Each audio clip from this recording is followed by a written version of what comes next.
It's easy to laugh at the Toronto Maple Leafs. For years, they've been the NHL's punchline, the team with all the talent, all the hype, and absolutely nothing to show for it when it mattered most. Every spring, the storyline stayed the same: a promising regular season, a fan base full of hope, and then an abrupt collapse that left the entire hockey world shaking its head. But what most people don't realize is that something very different is happening right now. What happened this past season wasn't just another early exit, it was a full-on turning point. The kind of moment that ends an era, exposes long ignored problems, and forces a franchise to finally make the changes it's been afraid to make for years. When Mitch Marner's contract drama exploded and the Leafs shocked the league by shipping him off to Vegas in a blockbuster sign and trade, everyone assumed this was the beginning of a slow decline.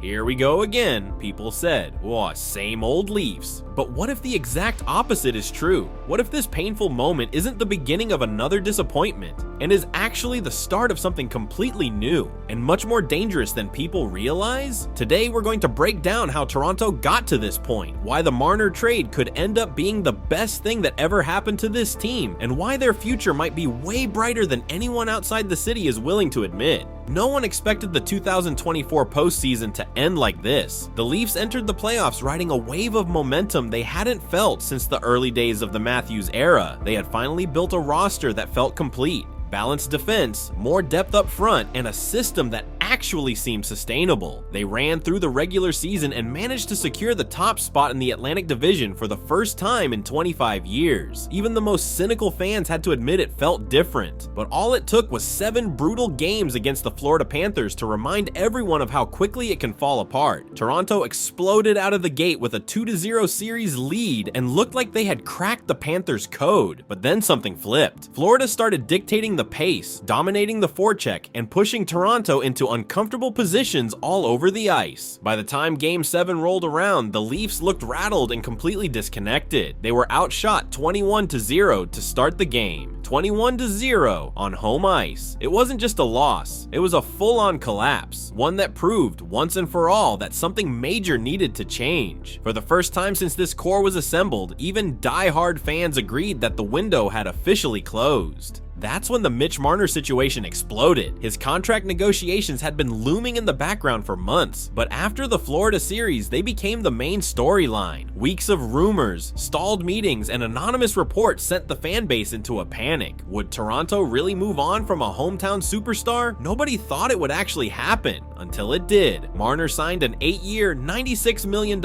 extension, and within hours, the Leafs flipped him to the Vegas Golden Knights in a stunning sign and trade. It was shocking, emotional, and for just a second, felt like a betrayal. But the front office saw something most people didn't. They realized this team wasn't going anywhere unless they sacrificed one of their core pieces and built a more complete group from top to bottom. Losing Marner wasn't just a salary dump. It was a massive philosophical shift. For the first time in almost a decade, Toronto wasn't trying to make the existing core work. They were starting over on purpose. With Marner gone, Toronto finally had enough cap space to act like a real hockey team instead of a top-heavy collection of stars. Instead of throwing money at another high-priced forward, they went out and signed reliable two-way players like Chris Tanev and Oliver Ekman-Larsson. These weren't flashy moves, but they addressed the exact weaknesses that kept sinking the team in the playoffs: defensive stability, physical presence, and experienced leadership. The most underrated move, though, might have been behind the bench. Replacing Sheldon Keefe with Craig Berube gave the Leafs something they've never really had in this era: structure and accountability. Berube's system is aggressive but disciplined, the exact style that exposed Toronto in the Florida series. Add those two pieces together, and for the first time since Matthews entered the league, the Leafs entered a season with a full roster instead of a lineup carried by 4 guys making more than $10 million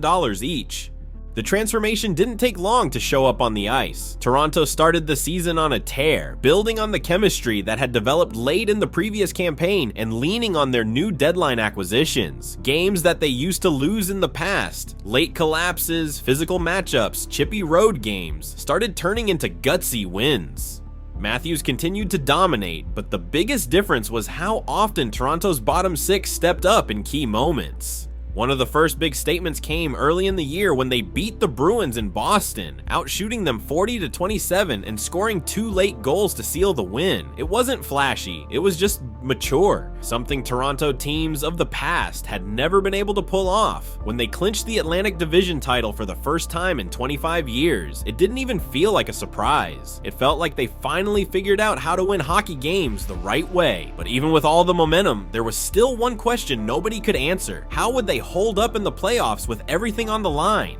As it turned out, the same team that dominated the regular season still had one massive weakness. Florida reminded them of it almost immediately. The Panthers' forecheck suffocated them in the neutral zone and forced them to abandon the quick transition game that had been so effective all year. Toronto couldn't handle their physicality, and worse, their stars disappeared. Matthews and Marner had combined for 60 goals in the regular season, but in round 2, each of them scored just one goal apiece. People can talk about Matthews' nagging injury all they want, but at the end of the day, the Stars didn't show up when it mattered. But the most brutal part is how close they were to flipping the script. In Game 3, they had a 2-0 lead. If they hold on to that lead and take a 3-0 series advantage, the entire series, and maybe the entire postseason, changes. But they didn't. Florida clawed back, won in overtime, and from that moment on, Toronto just never recovered. It wasn't just a hockey loss. It was the moment the front office realized they could no longer defend the status quo.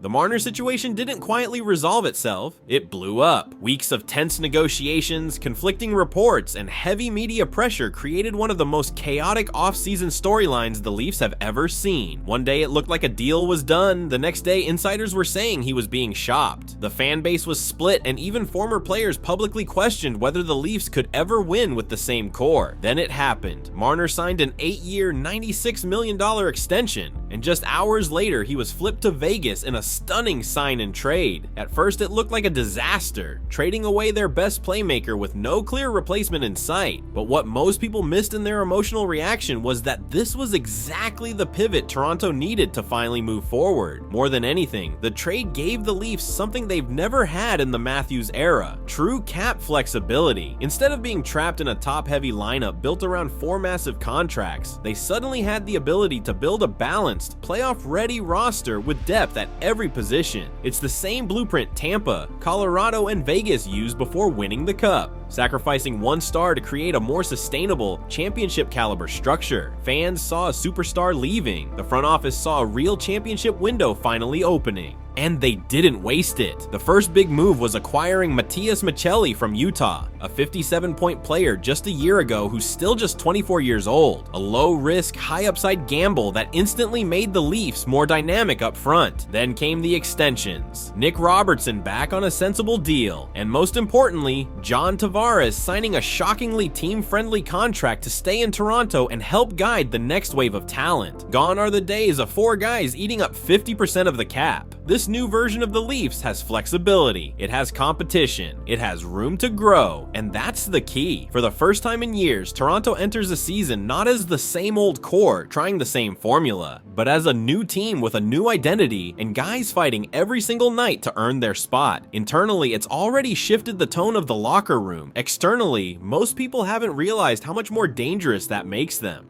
So why is the future brighter than people realize? Because this team is no longer predictable. They're no longer the 4-star, top-heavy, run-and-gun Leafs everyone in the league knew how to prepare for in the playoffs. They're deeper, tougher, more balanced, and led by a coach who demands accountability on every shift. Losing Mitch Marner might hurt from a sentimental point of view, but long-term, it's what finally allowed the Leafs to do what every franchise needs in order to win: evolve. When you look at the overall roster construction and the players waiting to take on bigger roles, guys like Maccelli, Robertson, Knies, suddenly the Leafs aren't just better, they're hungrier. They're at the exact stage that teams like Colorado and Tampa were in right before they finally broke through. They're talented, battle-scarred, and ready for a fresh identity built on more than just star power. That's a terrifying combination for anyone who thinks Toronto is still stuck in the past. Everyone thought the 2024 collapse and the Marner trade marked the beginning of a slow, painful decline, but sometimes endings are actually beginnings in disguise. Toronto needed one final heartbreak to fully admit that their old formula wasn't working. And now that they've finally moved on from it, what's left might be the most promising version of this team we've seen in the entire Matthews era. The future isn't just bright, it might be blinding. The question isn't whether Toronto made a mistake by trading Mitch Marner. The real question is whether the rest of the league realizes how dangerous the Leafs might become now that they've finally broken free from the past.